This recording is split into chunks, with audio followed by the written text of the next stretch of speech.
Hello, hello. Welcome back to another episode of Red Storm Reel, where we talk about the latest and greatest in the movie business. I'm your host, Joe Acerno. And I'm your host, Nicole Augusto. This week, we're going to be talking about our favorite Halloween movies. We're reviewing the Meyerowitz stories, as well as previewing Three Billboards Outside Ebbing, Missouri, as well as the Justice League. This is Red Storm Reel. Okay, so since Halloween is upon us, we're going to start out this episode by talking about our favorite Halloween films. My favorite movie to watch around Halloween, The Nightmare Before Christmas. And for honestly, anyone who hasn't seen this movie, please get yourself out of the rock that you're living under. Basically, what happens is, Jack Skellington, who's like this, the most popular guy in Halloween Town, gets tired of doing the same thing every single year. He literally kidnaps Santa Claus. And yeah, there's just a whole bunch of hijinks that ensue from there. And I think the big thing with this movie is the animation, which is just incredible. I mean, I remember looking up the movie and seeing that it was actually nominated for the Academy Award for Best Visual Effects. Which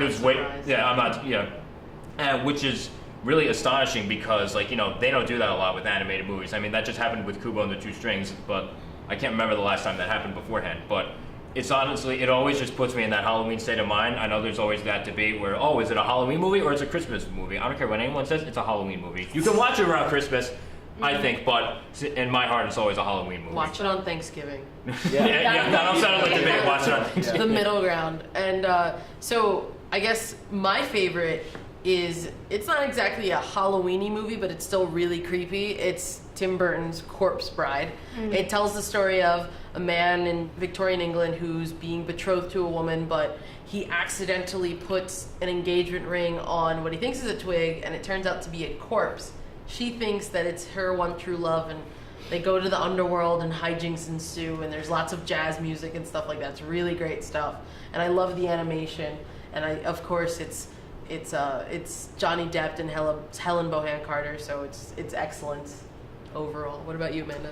Well, mine is actually Halloween Town. Probably the first one the most, but where do I begin? It starts off with basically these three little kids. They all find out that their grandma's coming over, and she really wants to come over because, she has news about where she's from, Halloween Town. Everyone's frozen in time. So long story short, after all the children follow the grandmother into Halloween Town, and then they find out that everything's going on, it's up to Marnie to save the day. It does have that movie magic to it, and it has that really spooky Halloween feel. It brings me in the mood. I have to watch it. You know what?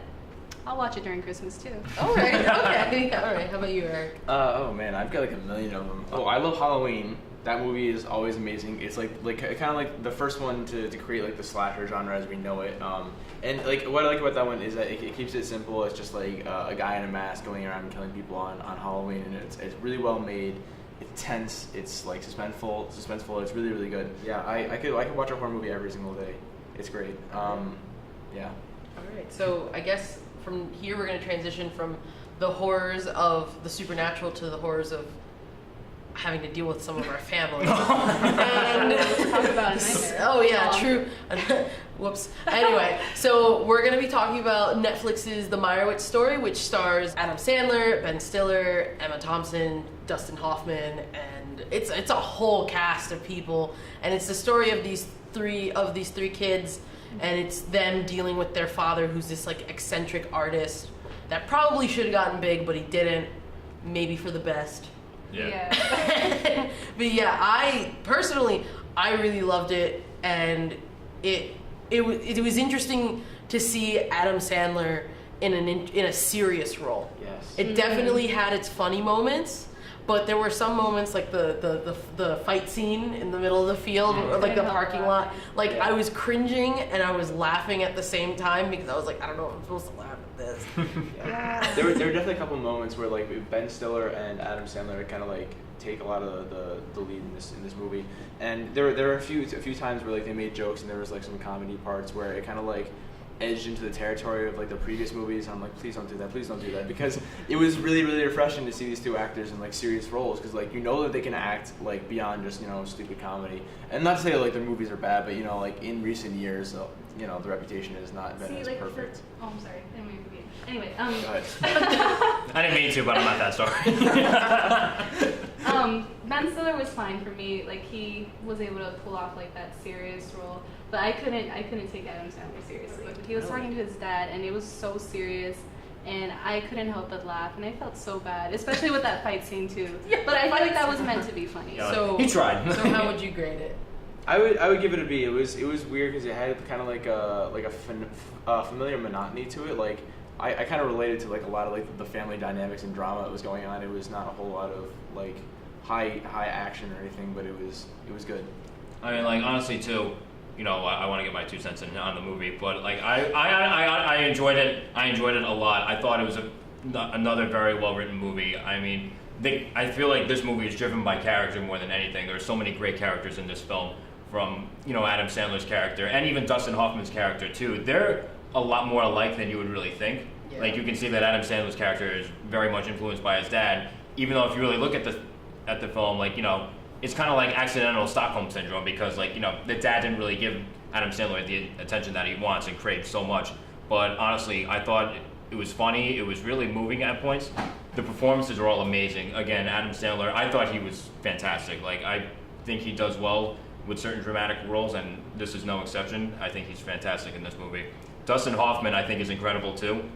And even Ben Stiller, I was very surprised with Ben Stiller. Same. He throughout the whole movie, he just plays like this guy, you know, kind of standoffish, kind of a bit of a jerk. But then he has this one moment at the end, and it completely took me by surprise. Yeah. He was so, I'm like, Yeah. oh, Ben, like. It got really emotional. Benny. Yeah. But honestly, if I'm grading it, I'm giving this an 88, because 88. again, like, you know, all the other stuff was B plus. yeah, like a B plus, because all the other stuff was like great, but like, you know, the cinematography and editing, it was competent for the most part. Like, there was one editing thing that kind of bothered me. Yeah, but I'm giving I this think an I know 88. what you're talking Yeah, about. I'm giving Yeah. this an 88. Yeah, Like, but- I think it's great though. Yeah, besides like, you know, like just like one or two things like in editing wise that kind of could throw you out of the story, the acting was great and everyone fulfilled their role, because like you said, it was very important that the characters all were able to be real. It's real, because we definitely know people, either ourselves or people around us, that have like really weird dysfunctional families. And so I definitely would give this a B also, because even though like it was really edging the tone between serious and comedy, where I was like, I don't know if I should be laughing at this or not, but other than that, Deliverance was great, cinematography was great, some of the music was great, and some of the outlandishness definitely was top notch and done well. The Deliverance was, I guess, I don't know, subpar, pretty hard to please, but but I guess the storyline itself, it was really interesting. I was really surprised to see like how they were to pull that off, but I think I would rate it like a low B, honestly. Some of the cuts were really weird to me, and I felt like it dragged just a little bit, but it was like really emotional, and it did have like that comedic factor to it. So I think like they did a good job overall, just mixing the two together. So it was good. All right. So the next film, we're going to go into our previews now. The first film that we're going to be previewing is Three Billboards Outside Ebbing, Missouri. Now, coming from the same guy who directed In Bruges and Seven Psychopaths, follows this one mother. You know, her daughter was murdered several months before the movie takes place, and the police still haven't, you know, found the culprit yet. Because of like the fact that they haven't found the culprit yet, she's been leaving like these giant billboards, like, you know, kind of like antagonizing the police. If it's anything like In Bruges, which I think it is, it definitely seems to be like that sort of like grim comedy sort of thing. I'm definitely excited for this one, and Frances McDormand, as well as like all the other performers in this movie, they look like they're firing on all cylinders here. Excellent. I'm really excited to see Woody Harrelson in it, and also I'm really excited to see how the main character turns out, because just from the trailer, I'm getting a very much like Clint Eastwood and Gran Torino vibe, and if that's the case, then I'm super excited. But besides that, I'm also gonna keep my reservations just so I don't get disappointed. But Yeah. it does look really good. I'm excited for Woody as well. Like Woody. I feel Woody on a first name basis. Yeah, like the role he's playing, I feel like it's so perfect for him. I was watching the trailer earlier, and it was just so funny. It was just, I guess like the mother, she's so brutally honest, and I love that. she's wild, honestly. She's crazy. I love it. Yeah, I'm excited to see this, honestly. I'm really interested. Like I usually don't get excited for movies. I don't let myself get excited for movies, so I don't get disappointed. But like this one, I think it looks really really good. It's a very unique concept. It looks like it's incredibly like high energy and like fast paced, and I'm looking forward to that because it's like a very original concept, I think. Yeah. And I'm looking forward to seeing if it delivers. I think it will. Yeah, So I mean- we're gonna go into more of a very actiony, superhero-y-esque concept with our trailer, and the next one that we're gonna be talking about is DC's The Justice League. Yeah. And we got a very interesting cast: Henry Cavill, Amy Adams, Gal Gadot, Jason Momoa, Ben Affleck, and I don't really know what's happening. Like, Superman's dead. I hope like, they know what's happening. That's what that's what I'm concerned about for this movie. Is like, what's actually the storyline? Like, are they actually going with something original here, or like, is it just? I mean, like I an know they're Avengers definitely ripoff? going to be. It definitely, the part that makes me worried is the fact that it looks like, it almost looks like they're ripping off Thor Ragnarok.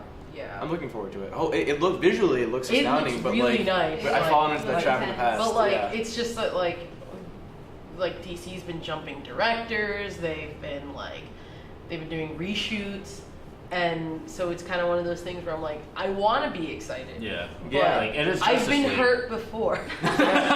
Too many times. I've Yeah. been hurt too many times by you, DC. I can't trust you.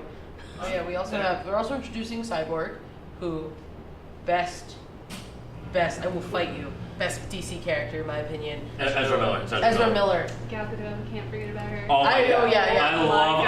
I love Wonder Woman. When Me too. the movie came out over summer, like, I thought it was good overall. Not great, but I thought it was good overall. But like, she, in my mind, is the main reason to watch the movie, which is appropriate. But Yeah. I can't wait to see her again in this movie because I love her and I love the actress that plays her as well. So I'm a little biased there. But yeah, I mean, I'm kind of on the fence with this one.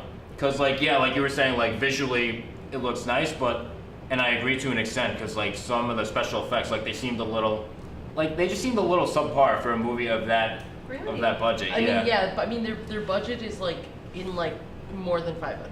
I think it looks really like good, but it just looks kind of generic. Yeah. Yeah. Three Billboards Outside Ebbing, Missouri hits theaters November 10th, and the Justice League gets into theaters November 17th. Thank you all for joining us, and have a happy Halloween. I'm Joe Acerno. And I'm Nicole Augusto. This has been Red Storm Rio. I guess we weren't doing this.